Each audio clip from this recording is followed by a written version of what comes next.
ফরিদপুর থেকে আমাদের সাথে সরাসরি যোগ দিচ্ছেন সুলতান মাহমুদ আরিফ। আরিফের কাছে চলে যাচ্ছে।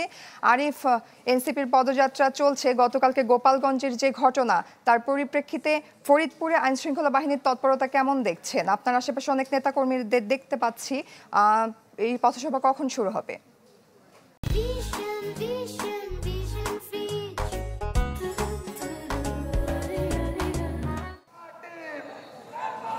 জয়ী, বলা যায় যে আজকের ফরিদপুরে এনসিপির যে পদযাত্রা, সেই পদযাত্রাটি ইতিমধ্যে শুরু হয়েছে এবং এখানকার স্থানীয় যে নেতৃবৃন্দ রয়েছেন এনসিপির, তারা কিন্তু বক্তব্য দিচ্ছেন এবং তারা কথা বলছেন। এখনও এনসিপির যে কেন্দ্রীয় নেতৃবৃন্দ রয়েছেন তারা এখন পর্যন্ত পৌঁছায়নি।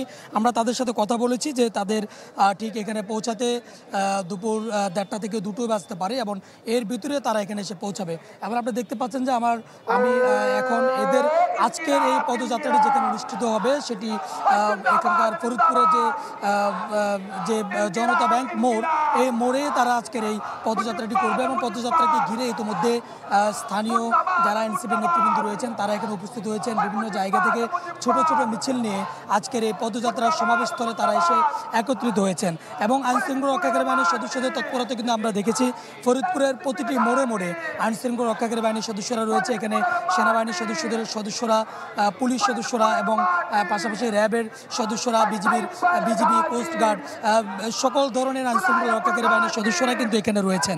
যেহেতু গতকালকে গোপালগঞ্জে একটি সহিংসতার ঘটনা ঘটেছে এবং এরপরও দেশ গড়তে যে জুলাইয়ের প্রথম দিক থেকেই যে পদযাত্রা শুরু করেছে এনসিপি, সেই কার্যক্রমের যে ধারাবাহিকতা সেটি তারা রেখেছেন এবং তারই প্রেক্ষিতে আজকে ফরিদপুরে তারা এই পদযাত্রাটি করতে যাচ্ছেন এবং ইতিমধ্যে এখানকার স্থানীয় যে নেতৃবৃন্দ রয়েছেন তারা বক্তব্য দিয়েছেন। তারা বলতে চাচ্ছেন যে ফরিদপুরে ফেসিবাদ মুক্ত একটি ফরিদপুর তারা করতে চাচ্ছেন এবং ফরিদপুরে কোনো রকম নতুন করে ফেসিবাদের কোনো প্রেতাত্মা তৈরি হবে কিংবা নতুন করে ফেসিবাদের কোনো দোসর তৈরি হবে এমনটি তারা চাচ্ছেন না, যার জন্য তারা ফরিদপুরে আজকে মেসেজটি দিতে চাচ্ছেন এবং স্থানীয় যে নেতৃবৃন্দ রয়েছেন তারা ইতিমধ্যে বক্তব্য দিয়েছেন, কথা বলেছেন এবং তারা কথা বলছেন এবং পাশাপাশি এখানকার যেন কোনো রকম বিশৃঙ্খল পরিস্থিতি তৈরি না হয় বা এখানে যেন কোনো রকম বিশৃঙ্খল পরিস্থিতি তৈরি না হয়, তার জন্য কিন্তু আইনশৃঙ্খলা রক্ষাকারী বাহিনীর সদস্যদের উপস্থিতি কিন্তু এখানে রয়েছে।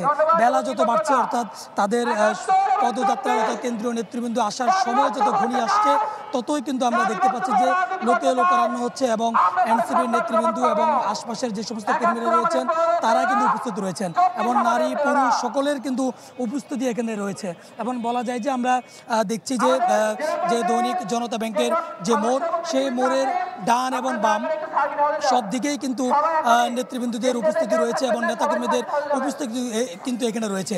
আমরা ঠিক কেন্দ্রীয় নেতৃবৃন্দদের সাথে কথা বলেছি, তারা কিছুক্ষণের মধ্যেই ফরিদপুরে এসে উপস্থিত হবেন এবং তারপর তাদের যে আনুষ্ঠানিক যে কর্মসূচি অর্থাৎ পদযাত্রা বা পথসভার যে আনুষ্ঠানিক কর্মসূচি, সেই কর্মসূচি শুরু হবে। তখন এখান থেকে নেতাকর্মীরা নতুন করে কোনো বক্তব্য বা কোনো বার্তা দিলে সেটি দেওয়া যাবে।